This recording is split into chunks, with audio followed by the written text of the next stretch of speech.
What is going on, Tenno? Lethal Shinobi here, and today we're going to talk about extractors, what they are and how to use them effectively. So let's begin. Okay, so first of all, what is an extractor? An extractor is a piece of equipment that you can build and then deploy onto planets that you have completed all the nodes on. The extractor, once deployed, will go to a planet and gather a specific resource for you. Depending on which one you use, you'll either get the common resource, uncommon resource, or the rare resource. Each extractor has a different time set in which it will take to fully complete and gather the resource. Also, they all have HP, so they can be destroyed if you leave them for too long on a planet. If they fully complete a project, they will not take any more damage, so you don't have to worry about them being destroyed if you've gone to sleep and left it like that. However, if you use a extractor that has, say, 29 HP and you let it go to 0 before it has fully extracted, it will be destroyed. The extractors will passively regenerate HP, so you can basically use your spare ones and let your extractor that has taken damage regenerate to full capacity before you use it again.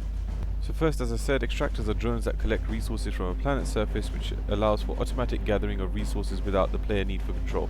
So you can basically passively gain resources. In total, there are 4 different types of extractors. The most basic and the first one being the Titan Extractor.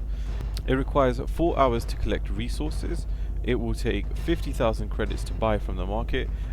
The second extractor is the Titan Extractor Prime, which is basically the same as the Titan Extractor, however it gathers twice the resources. This one you can't buy from the market, you have to have bought a Prime Vault in order to get this. So the normal Titan Extractor took 10,000 credits, 500 polymer bundles and 300 ferrite to build. The Titan Extractor Prime takes 20,000 credits, 500 alloy plates and 300 nanospores to build. The third extractor is the Distilling Extractor. It has a greater chance of collecting uncommon and rare resources. It has double the health, so it has 200 HP instead of 100, and it also takes double the amount of time, so 8 hours instead of 4 hours to collect the resources. It will cost you 50,000 credits to purchase it from the market for the blueprint. Then to build it will cost you 50,000 credits, 1,000 polymer bundle and 150 oxium. Okay, so the fourth and final extractor is the Distilling Extractor Prime. This, compared to the normal Distilling Extractor, has an increased chance to collect uncommon and rare resources. It was only available as part of the Prime access for Rhino at one point, so you can't actually buy this anymore. Okay, so now you've built them, how do you use them? So you're going to basically build it in the foundry, you're going to go into your navigation system, you're going to click on a planet, and then you're going to press in R3 on the PlayStation 4 or the right stick on the Xbox One to bring up the extractor menu. Here you'll see that it will give you the chance to select the extractor that you want to deploy. You click on the one that you want and hit deploy. Once you have deployed it, in the bottom right hand corner you will see it will show you the time remaining for the extractor to collect the resources, and it will also give you the opportunity to again press in the right stick or R3 to collect the extractor. Now a quick tip for collecting the extractors is if you actually zoom out so you can see the whole star chart and you press in the R3 or right stick, you will see that it will give you the chance to collect all 4 extractors at once, rather than going to the individual planets and having to collect each one separately. In terms of how many extractors you can deploy, it depends on your mastery rank. So if you're mastery rank 0 to 4, you can deploy 1 drone.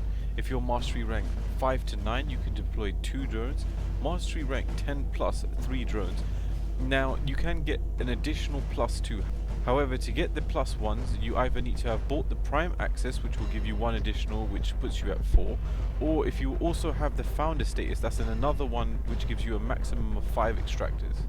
My advice on how many you should have is whatever your drone count is +1. So if you can deploy 4 drones, I advise keeping 5 drones in your inventory, so that if one gets destroyed, you have the spare one ready and then you can build the other one if necessary.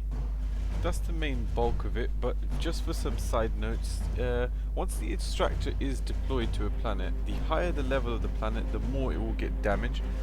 Also, the extractor will slowly regenerate health at a rate of approximately 1 health per 5 minutes. In the background footage you're going to be able to see the actual rates in which the resources will be collected depending on the different extractors. My advice for which planets to deploy these to, you want to deploy them to the planets which have either Orokin cells, neural sensors or neurodes. The other resources, rare resources on other planets, you'll be able to get them quite easily. It's these three resources that you are going to need a lot of and are the main ones that are worth your while deploying extractors for. All of the extractors do benefit from resource boosters, so don't forget that.